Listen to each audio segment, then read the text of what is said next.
Hebrew సంఘముతో అపోస్తలుడైన పౌలు గారు ఒక విషయాన్ని మాట్లాడుతూ, దేవుని ప్రజలమైన మనం ఒక విషయాన్ని చాలా జాగ్రత్తగా ఆలోచించాలని ఇక్కడ చెప్పినట్లుగా మనం చూస్తున్నాం. హెబ్రీయులకు రాసిన పత్రిక 10వ అధ్యాయము 24-25 వచనాలు మనం చదువుకుందాం. కొందరు మానుకొనుచున్నట్లుగా సమాజముగా కూడుకొనుట మనక ఒకరినొకడు హెచ్చరించుచు, ఆ దినము సమీపించుట మీరు చూచిన కొలది మరి ఎక్కువగా అలాగు చేయుచు, ప్రేమ చూపుటకును సత్కార్యములు చేయుటకును ఒకరినొకడు పురికొల్పవలనని ఆలోచించుము. ప్రియమైన వాళ్ళారా, ఇక్కడ ఒక ఆలోచన మనం చేయాలని చెప్తున్నారు కదా. ఒక ఇల్లు కట్టుకోవాలంటే ఆలోచిస్తాం. పిల్లలు ఏదైనా కాలేజీలో జాయిన్ చేయాలంటే ఏం చేస్తారమ్మా? ఆలోచిస్తాం, ఏ కాలేజీలో వేయాలి, ఎక్కడ బాగా చదువుకుంటారని.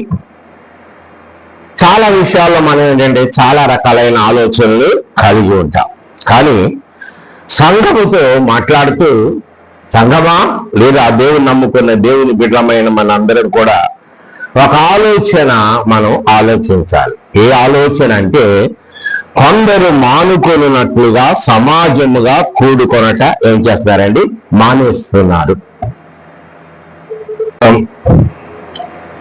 ఇప్పుడు ఉద్యోగాల్లో ఉన్నవారు ఉన్నారనుకోండి, వారు ఏం చేయలేరు చెప్పండి?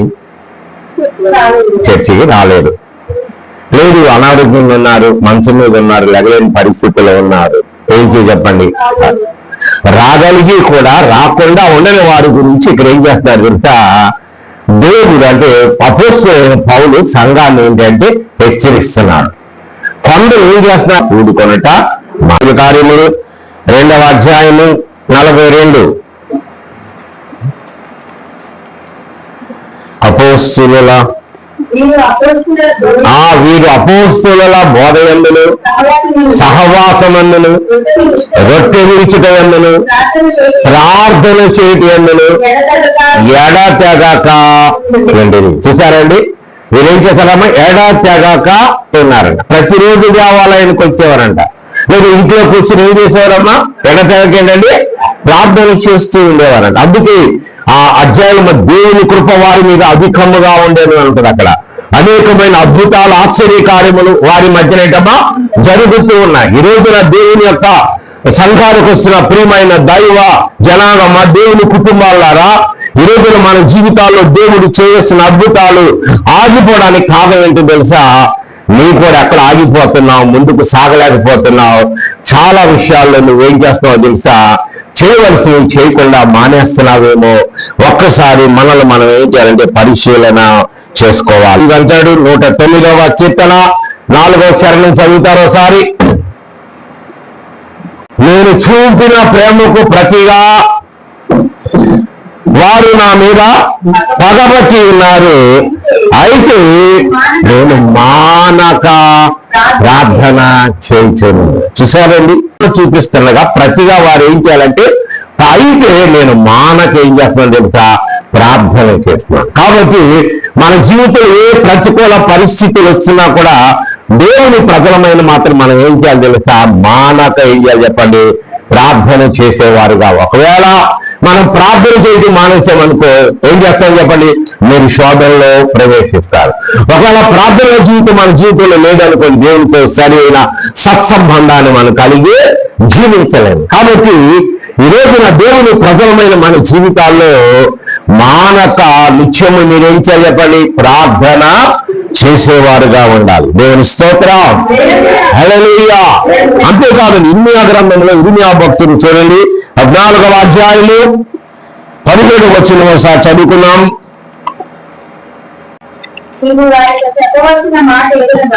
నీవు వారితో చెప్పవలసిన మాట ఏదనగా, నా జనుల కన్యక గొప్ప ఉపద్రవము వలన పీడింపబడుచున్నది, ఘోరమైన గాయములు నొంది ఉన్నది, దివారాత్రములు మానక నా కన్నుల నుండి ఏంటంటే కన్నీరు కారుచున్నది. చూసారా? ప్రియమైన దేవుని బిడ్డలారా, ఇక్కడ ఒక చక్కటి మాట మనం చూసినప్పుడు దేవుని ప్రజలైన కని అక్కడంట ఉపద్రవం వచ్చిందంట. ఏం చెప్పండి? ఉపద్రవము. ఉపద్రవం అంటే ఏంటండి?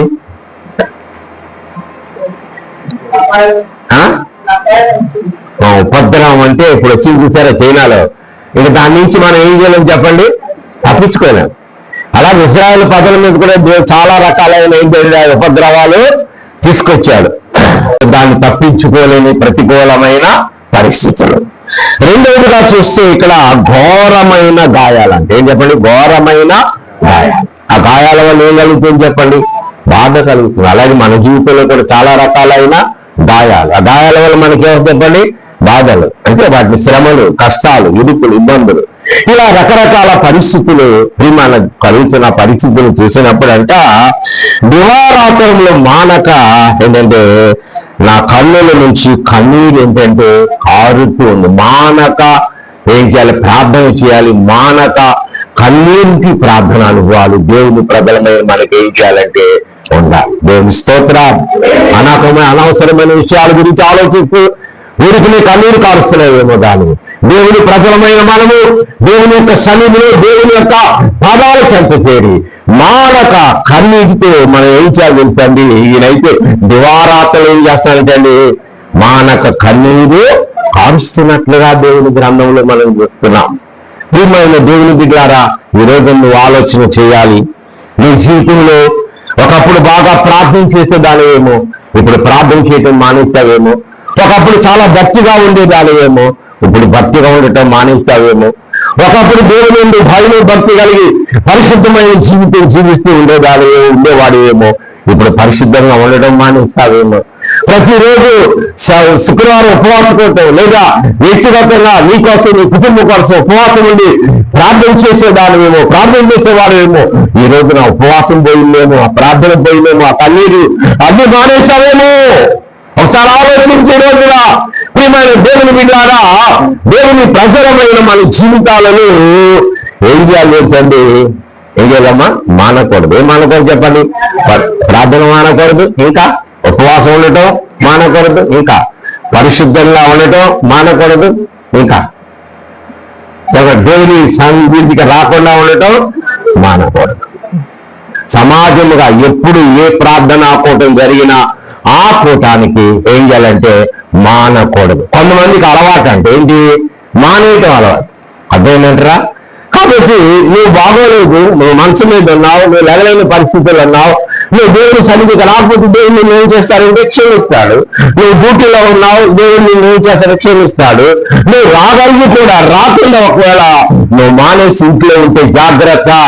అది చాలా ఏంటి మన ఆధ్యాత్మిక జీవితంలో చాలా ప్రమాదకరమైన పరిస్థితులు మనకు ఉంటాయనే విషయాన్ని మనం ఏం చేయాలంటే గమనించాలి. దేవుని ఇస్తారంటే అండి కాబట్టి మానేస్తున్నావేమో, ఉదయాన్నే వేసి ప్రార్థన చేయటం మానేస్తున్నావేమో, ఉపవాసాలు ఉండటం మానేస్తున్నావేమో, పరిశుద్ధమైన జీవిత విధానం జీవించకుండా మానేస్తున్నావేమో. ఒకప్పుడు దేవుళ్ళు బలంగా ఉండేదానివి ఇప్పుడు బలంగా ఉండలేని పరిస్థితుల్లో ముందు కొనసాగుతున్నావేమో. ఈ రోజున దేవుని ప్రజలమైన మనందరితో దేవుడు మాట్లాడుతున్నాడు. ప్రియమైన వాళ్ళరా, కొందరు మానినట్లుగా మనం ఏం చేయాలి చెప్పండి? మానక. ఒకసారి గట్టిగా గ్రంథము 9:13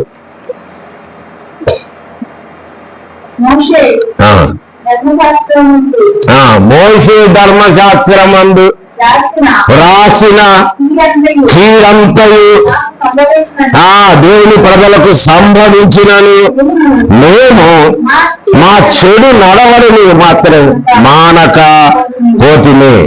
నీ సత్యమును అనుసరించుట బుద్ధి తెచ్చుకున్నట్లు మా దేవుడైన యెహోవాను సమాధాన పరుచుకొనక మేము ఉంటుంది. ప్రియమైన దేవుని బిడ్డలారా, దేవునికి మనకి ఎప్పుడు ఏముండాలండి? సమాధానం ఉండాలి. ఏముండాలి చెప్పండి? దేవుని మనకి ఉండాలమ్మా? సమాధానం ఉండాలి. సమాధానం అంటే ఏంటి? దేవునికి మనకి దేవునికి అయిష్టమైనవి మన జీవితంలో ఉండకుండా మనం ఏం చేయాలంటే మన జీవితాన్ని ఎప్పటికప్పుడు సరి చేసుకోవాలి. ఒకవేళ దేవునికి విరుద్ధమైన జీవితం జీవిస్తే దేవునికి మనకి ఏముండదు తెలుసా? సమాధానం ఉండదు. దేవునికి చెప్పండి, సమాధానం ఉండదు. కాబట్టి దేవునితో మనం ఏం పడాలి? ఇప్పుడు సమాధానం పడాలంటే మన జీవితాన్ని మనం ఏం చేయాలి? సరి చేసుకోవాలి. మన జీవితాన్ని ఏం చేయాలమ్మా? చేసుకోవాలి. కాబట్టి కీడంతా అంటే ధర్మశాస్త్రంలో దేవుడు వీటిని చేసిన ఎడలా ఈ దీవులు మీ మీదకి వచ్చును, వీటిని చేసిన ఎడలా ఈ శాపములు మీ మీదకి వచ్చునని ఈ ధర్మశాస్త్ర గ్రంథములు ఉన్న శాపాలన్నీ వచ్చినాయంటే ఎవరి మీదకి? దేవుని రాజు. ఆయనలో వారి చెడు నడతలు ఏంటంటే మానక పోతే దెబ్బలు ఎన్ని కన్నా తింటున్నావు కానీ నువ్వు ఎన్ని రౌండ్ వేసినా రౌండ్కి మాత్రం రెడీ అవుతున్నావు కానీ బుద్ధిని మార్చుకోవట్లేదు. నీ జీవిత విధానాన్ని ఏంటంటే మార్చుకుని చెడు నడతలు మానుకొని దేవుని ప్రజలమైన మనం దేవుని వాక్యానుసారమైన విధానంలో మనం ఏంటంటే ముందుకు కొనసాగలేకపోతాం. దేవుని స్తోత్రం. హల్లెలూయా. మామూలుగా అంట కీడంతా వచ్చేసిందంట. ఏంటండి? కీడంతా సంభవించిందంట. సంభవిస్తుంటే ఏం చేయాలి? మనం జ్ఞానం కలిగిన ఏం చేయాలి? ఇదంతా సంభవించినా కూడానంట మేము మా చెడుతనం నడవడిని మానక పోతుంది. ఇప్పుడు ఏం మానేయాలి? మనము గుడి మానేయాలా? ప్రార్థన మానేయాలా? ఉపవాసం మానేయాలా? పరిశుద్ధంగా ఉండటం మానేయాలా? మరి ఏం మానాలి? చెడు నడవడిని మనం ఏం చేయాలంటే మానేయాలి. అది మానం. ఇవన్నీ మానేస్తాం. అర్థమంటారా? మానవలసింది మానాలి, మానకూడదు మనం ఏం చేయాలమా? మానకూడదు. కానీ ఈ రోజున క్రైస్తవ జీవితం ఎలా ఉందంటే మానకూడని వాటిని ఏం చేస్తున్నారంటే మానేస్తున్నారు. మానేసే వాటిని వారు మానకుండా ఏంటంటే చేస్తున్నారు. దేవునికి స్తోత్రం. హోషేయ గ్రంథము 12:1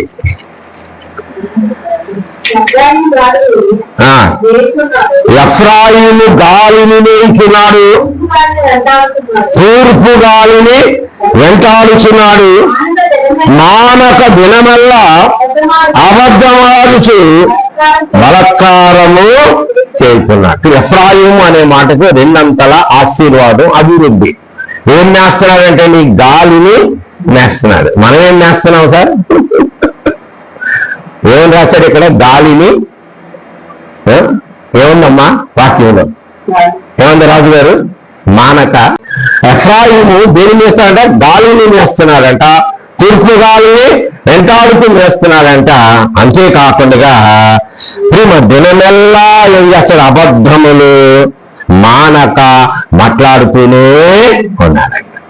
రక్షణ పొందిన కానీ ఇప్పుడు దాకా ఇంకా నువ్వు అబద్ధాలు మానకుండా అబద్ధాలతో నువ్వు జీవితం జీవిస్తున్నావేమో జాగ్రత్త. అబద్ధికులు ఎక్కడికి వెళ్తారు చెప్పండి? ఎక్కడికి వెళ్తారు? నరకానికి వెళ్తారు. అబద్ధికుల నాలుకలు దేవుడు ఏం చేస్తాడు వెళ్తాండి? చీల్చి వేస్తాడు. కానీ వీళ్ళు దినమెల్లా మనకేం చేస్తున్నారు చెప్పండి? అబద్ధాలే మాట్లాడుతున్నారు. అనే దేవుని స్తోత్రం కలుగును గాక. ఇంకేం చేస్తున్నారంటే బలత్కారము చేయించు ఉన్నారు. కాబట్టి ఈ రోజున దేవుని ప్రజలమైన మనము దానియేలు గ్రంథంలో మనం చదివినప్పుడు కీడంతా వచ్చినా కూడా వారు ఏం మానలేదమ్మా? చెడు నడవని మానలేదు. ఇక్కడ హోషేయ గ్రంథంలో మనం చూసినప్పుడు ఎఫ్రాయిం అంటే గాలిని మేస్తూ దినమెల్లా అబద్ధాలు మానక మాట్లాడుతూనే ఉన్నారు. రోజంతా ఏం మాట్లాడుతున్నారు సార్? అబద్ధాలు. ఏం మాట్లాడా? అబద్ధాలు ఆడడం మానట్లా. జాగ్రత్త. సాతానుకు ఒక పేరు ఏంటి? వాడి పేరు అబద్ధికుడు. అబద్ధమునకు జనకుడు. ఒకవేళ నువ్వు అబద్ధాలు ఆడుతున్నావు కారణం ఏంటంటే నువ్వు దేవుడి సంబంధం కాదు, నువ్వెవరి సంబంధం తెలుసా? సాతాను సంబంధం. అబద్ధికుని సంబంధులుగా మనం ఉండిపోతాం. కాబట్టి ప్రియమైన దైవ జనాంగమా, ఈ రోజున దేవుని ప్రజలమైన మనందరూ కూడా గుర్తుంచుకోవాల్సింది ఏంటంటే ఇంకా హోషేయ గ్రంథములో 4:18 అయితే మానక అంటారు అక్కడ. చదవండి. ద్రాక్షారసము చేదాయను మానక ఏం చేస్తున్నారంట అమ్మా? వ్యభిచారము చేస్తున్నారంట. చూసారా? ఏం చేస్తారు చెప్పండి? వ్యభిచారము చేస్తున్నారంట. ఎవరో దేవుని యొక్క ప్రజలు. వ్యభిచారం మానలేదు, ఇంకేం మానలేదమ్మా? చెడు నడవడం మానలేదు. రోజంతా ఏంటండి? అబద్ధాలు మానలేదు. చెప్పండి. పురుగొల్పుకోవాలి. ఏం చేయాలమ్మా? దగ్గరలో ఉన్నారు రాచల్మ కాలువలో ఉన్న వాళ్ళు అందరూ ఏం చేయాలి? ఏం చేయాలమ్మా? పురుగొల్పుకోవాలి. ఒకరినొకరు ఏం చేయాలి? ప్రేరేపించుకోవాలి. రండి అందరూ కలిసి ఏం చేద్దాం? ప్రార్థన చేద్దాం. కాబట్టి ప్రేమ చూపుటకుని సత్కార్యములు చేయటం గురించి మనం ఏం చేయాలంటే ఆలోచించాలి. కాబట్టి దేవుని ప్రేమ కలిగిన వారికి ఉన్నట్టుగా సత్కార్యం అనే మాటకు అర్థం ఏంటంటే, చాలా మంది లోకంలో మంచి పనులు చేస్తున్నారు, కానీ అసలైన మంచి పని ఏంటో తెలుసా అండి ప్రియమైన వాళ్ళారా? అనేక మందిని మనం ఏం చేయాలంటే దేవుని దగ్గరికి నడిపిస్తూ దేవుని యొక్క చిత్తానుసారమైన జీవిత విధానంలో మనం ఏం చేయాలంటే ముందుకు కొనసాగే వ్యక్తులుగా ఉండాలి. దేవుని స్తోత్రం కలుగునుగా.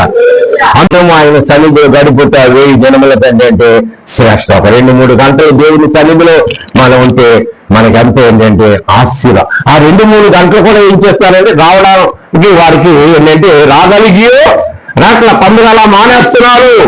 కానీ మీరు మానకండి. దేవుని రాకడ సమీపిస్తున్న దినాలలో దేవుని ప్రజలమైన మనం ఏం చేయాలంటే ముందు కొనసాగాలని దేవుని కోరుకుంటూ చదువుతున్నాము. 13వ అధ్యాయము 15 నుంచి చదువుతున్నాను. అంతటా యూదులు ప్రధానులను ఎదురాడి విశ్రాంతి దినము నిర్లక్ష్య పెట్టి మీరెందుకు దుష్కార్యము చేయుదురు? మీ పితరులు ఇట్లు చేసి దేవుని యొద్ద నుండి మన మీదికి పట్టణస్థుల మీదకి కీడే రప్పింపలేదా? అయితే మీరు విశ్రాంతి దినం నిర్లక్ష్య పెట్టి ఇశ్రాయేలు మీదకి కోపం మరి అధికముగా రప్పించుచున్నారని చెప్పింది. మరి విశ్రాంతి ఏం చేయకూడదమ్మా? నిర్లక్ష్యం చేయకూడదు. ఏం చేయ చెప్పండి? నిర్లక్ష్యం చేయకూడదు. నువ్వు మానేసావా దేవుని ఎదుటలు? 1 దుష్కార్యము, 2వది కీడు, 3వది మరి అధికమైన కోపం వచ్చింది. ఎవరో తెలుసా? దేవునికి. అందుకే కొందరు మానినట్లుగా మీరు సమాజముగా కూడుకొనటం మానకూడదు. కొందరు వాక్యం చదవటం మానేసినట్లుగా మీరు వాక్యం చదవటం మానకూడదు. కొందరు ప్రార్థన చేయటం మానేసినట్లుగా మీరు ప్రార్థన చేయటం మానకూడదు. కొంతమంది ఉపవాసం ఉండటం మానేసినట్లుగా మీరు ఉపవాసం ఉండటం ఏంటమ్మా మానకూడదు. కొంతమంది పరిశుద్ధంగా ఉండటం మానేశారు, మీరు పరిశుద్ధంగా ఉండటం మానకూడదు.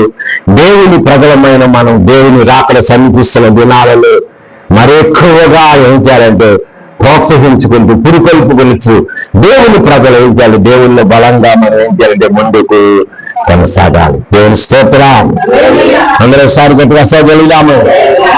హల్లెలూయా. అది ఆలోచించాలి. ఈ రోజున నువ్వు ఎలా ఉన్నావు? నీ ఆధ్యాత్మిక జీవితం ఎలా ఉంది? పైకి దేవుని మందిరాలకు వస్తున్న దేవుని సంఘాలకు వస్తున్న ప్రియమైన దేవుని బిడ్డ, ఒకసారి ఆలోచన చేస్తే నీ ఆధ్యాత్మిక జీవిత విధానంలో, నీ దైనందిక జీవిత విధానంలో ఒకప్పుడు ఎలా ఉన్నావు, ఇప్పుడు ఎలా ఉన్నావు? ఒకప్పుడు నీ భక్తి ఏంటి, ఇప్పుడు ఎలా ఉంది? ఒకప్పుడు ఏం చేసావు, దాన్ని ఏం చేసేవాడు, ఇప్పుడు ఏం చేస్తున్నావు? ఎన్ని మానేసావో దేవునికి ఇష్టమైనవి అవన్నీ తిరిగి మీరు ఏం చేయాలి తెలిసి ఆలోచించుకుని మానక మరలా ఏం చేయాలంటే ప్రార్థన మానేసావా? తిరిగి ఏం చేయాలి? మళ్ళా మీరు మొదలు పెట్టండి. అమ్మో దేవుని స్తోత్రం. ఉపవాసం మానేశారా? ఏం చేయాలని చెప్పండమ్మా. దేవుని స్తోత్రం కలుగులుగాక. అలాగే నువ్వు ఉంటే దేవుడే నీకేమిస్తాడు తెలుసా? శక్తిని ఇస్తాడు. దేవుడే నీకేమిస్తాడంటే బలాన్ని ఇస్తాడు. దేవుడు నిన్ను ఏం చేస్తే బలపరిచి ముందుకు ఏంటంటే నడిపిస్తాడు. కానీ దేవుని ప్రజలమైన మనం ఏం చేస్తాం తెలుసా? మానేస్తున్నాం. ఏం చేస్తాం చెప్పండి. అమ్మా ఈ రోజున దేవుని ప్రజలమైన మనందరం కూడా ఒకసారి ఆలోచిద్దాం.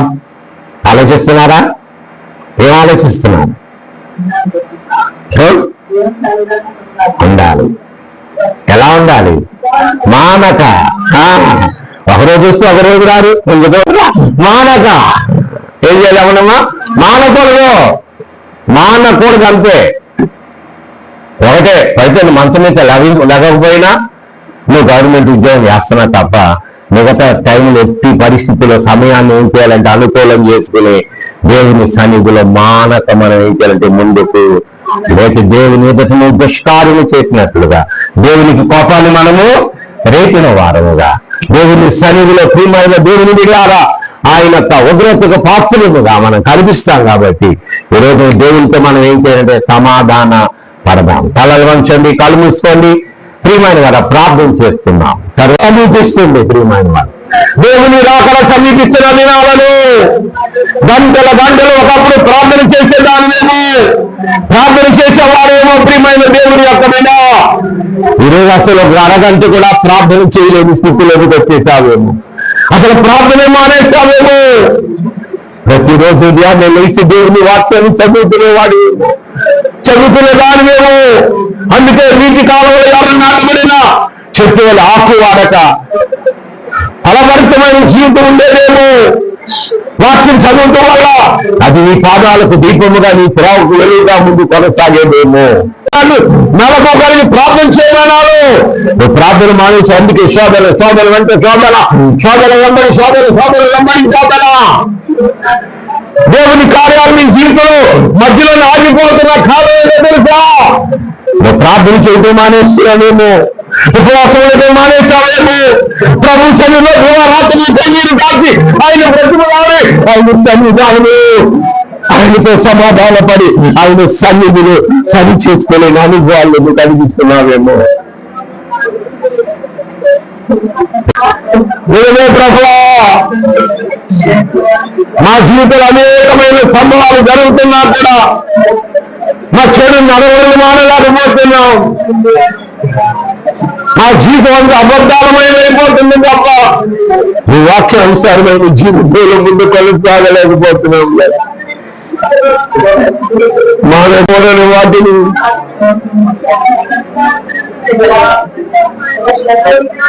మానేస్తున్నాం. మానుతున్నాం ప్రభువా, నీ సన్నిధిలో దోషులుగా కనిపిస్తున్నాం ప్రభువా. దయచేసి నేను బలపరుచు అయ్యా. ఒకప్పుడు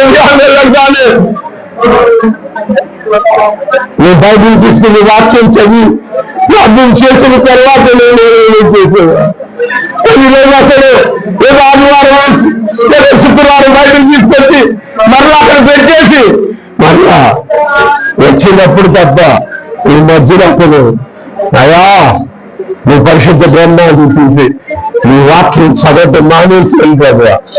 భార్యలకు నీకు నమ్మకాల్సిన మానకుండా నీ జీవితంలో దేవుని దృష్టిలో ఎలా ఉన్నా ఒక్కసారి ఆలోచన చేసుకో. ఈ సాయంకాల సమయంలో పరిశుద్ధాత్మ దేవుడు ఆకలి సమీపిస్తున్న దేవుని బిడ్డలారా, అందరూ దేవుని ప్రేమ కలిగిన వారిగా ఉండాలి. ప్రేమ కలిగించి ఐక్యతను కాపాడి శ్రద్ధ కలిగిన వారిగా ఉండాలి. మీరు ఏ ద్వేషాలు విద్వేషాలు లేకుండా ఒకరినొకరు ప్రేరేపించుకుంటూ, ఒకరినొకరు పిలుపు తెలుపుకుంటూ, ఒకరినొకరు ప్రోత్సహించుకుంటూ దేవుడు బలంగా జీవముగా పవిత్రమైన జీవిత విధానములు సమాధాన పడండి. రోజున తిరిగి మరలా మీ జీవితాలను మొదలు పెట్టాలి. మీరు సమాజంగా కూడుకున్న మానక ఆ దినము సమర్పించినప్పుడు మరి ఎక్కువగా ఒకరు పురుకొలుపు కలిసి ప్రేమ చూపుడు ఎందుకు శబ్దాలను ఆలోచించదు. ఎక్కడ ఆగితే అక్కడికి ఈరోజు ప్రారంభించాలి. ఆమె ఏం మానేసావో ఈరోజు నుంచి తిరిగి నీవు దేవుని చిత్తానుసారమైన ఏం మానేసావో తిరిగి రోజు నుంచి అవి మొదలు పెట్టడానికి దేవునితో సమాధానపడు. ప్రభు క్షమించు ప్రభువా, నన్ను క్షమించు ప్రభు. కృపానిధికి ప్రభువా నీ స్తోత్రాలు చెల్లిస్తాయి. ఈరోజు నీ వాక్యం ద్వారా మాతో మాట్లాడే ప్రభు నీకు వందనాలు. ప్రతి వీటిని బలపరచండి, నడిపించు, నీ కృపలో తోడై నడిపించు. మహిమ ఘనత ప్రభావం నజరేయుడైన యేసుక్రీస్తు నామమున వేడుకొనుచున్నాము తండ్రి. ఆమేన్.